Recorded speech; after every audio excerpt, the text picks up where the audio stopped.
यार दोस्तों, अक्सर प्रॉपर्टी खरीदने के बाद यदि लैंड भी खरीद रहे हैं या फ्लैट खरीद रहे हैं, इवन एनसीआर रीजन के अंदर या इंडिया में कहीं पर भी, ये हमेशा दुविधा रहती है कि रजिस्ट्रेशन जॉइंट कराएं, सिंगल कराएं, या लेडीज़ के नाम से कराएं, जेंट्स के नाम से कराएं या जॉइंट कराएं।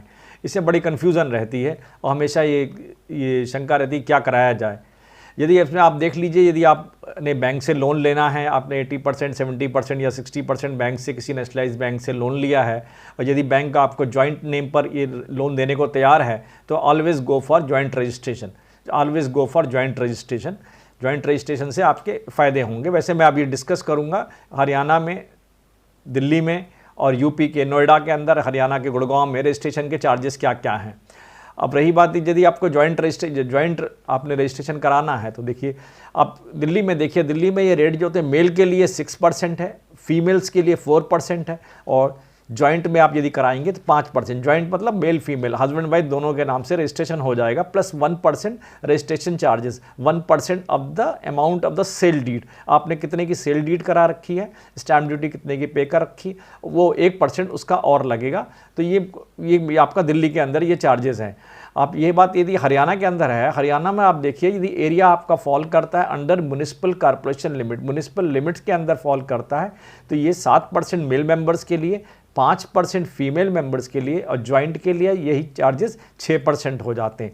यदि आउटसाइड म्युनिसिपल लिमिट्स है हरियाणा गुड़गांव के अंदर, तो ये जो रजिस्ट्रेशन का अमाउंट है 5% मेल के लिए, 3% फीमेल के लिए, और 4% फिर ये जॉइंट के लिए हो जाता है। और यही बात यदि नोएडा में देखी जाए, तो नोएडा में देखिए 7% रजिस्ट्रेशन फीस लगती है सभी के लिए, मेल हो, फीमेल हो, जॉइंट के लिए, और उसमें 10,000 रुपये लेस लगता है स्टैम्प ड्यूटी का in the case of females. तो ये फ़र्क है तीनों के अंदर। लेकिन मुझे लगता है कि यदि आपने अब रजिस्ट्रेशन कराना, तो always go for joint registration. की जॉइंट रजिस्ट्रेशन का फ़ायदा क्या होता है, मान लो यदि जब बायर की डेथ भी होती है इन फ्यूचर, तो आपको रजिस्ट्रेशन ट्रांसफ़र नहीं कराना पड़ता, उससे ही आपका काम चल जाता है।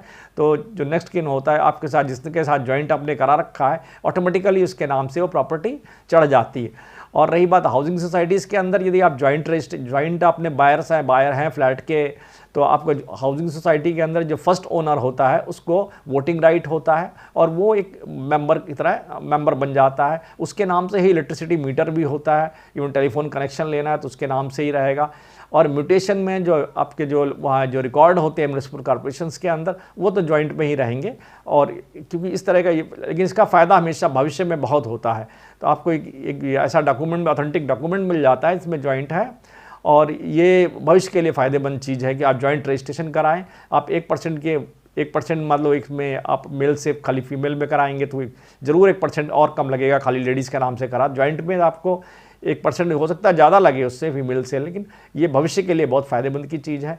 और मुझे लगता है आपको जॉइंट रजिस्ट्रेशन कराना चाहिए। यदि आपका बैंक जिससे आप लोन ले रहे हैं, आपका बैंक यदि तैयार है जॉइंट रजिस्ट्रेशन के लिए, जॉइंट नेम पर लोन देने के लिए, कई बार होता है बैंक रिफ्यूज़ कर देते हैं। बैंक उन्हीं को लोन देते हैं जिनके नाम पर बैंक में अकाउंट होता है। मान लो सैलरी अकाउंट से आप ले रहे हैं, लोन उठा रहे हैं, तो आप सैलरी अकाउंट यदि आपकी इंडिविजुअल की जा रही है, तो जॉइंट पे लोन देने में नेशनलाइज बैंक बड़ा आनाकानी करते हैं। प्राइवेट बैंक तो दे देंगे, लेकिन नेशनलाइज बैंक बड़ा आनाकानी करते हैं। तो इस चीज़ को आप ध्यान देख लीजिए। यदि आपको जॉइंट पे लोन देने को तैयार वो भी बैंक हो रहा है, और बैंक ने अपने आपके पेपर आपने देख रखे हैं, स्क्रूटनी बैंक ने पेपर की कर रखी है, और वो तैयार है लोन देने के लिए, तो अवश्य जाइए। Always go for joint loan, joint registration के लिए। ये आपको भविष्य में बहुत फ़ायदा करेगा। धन्यवाद।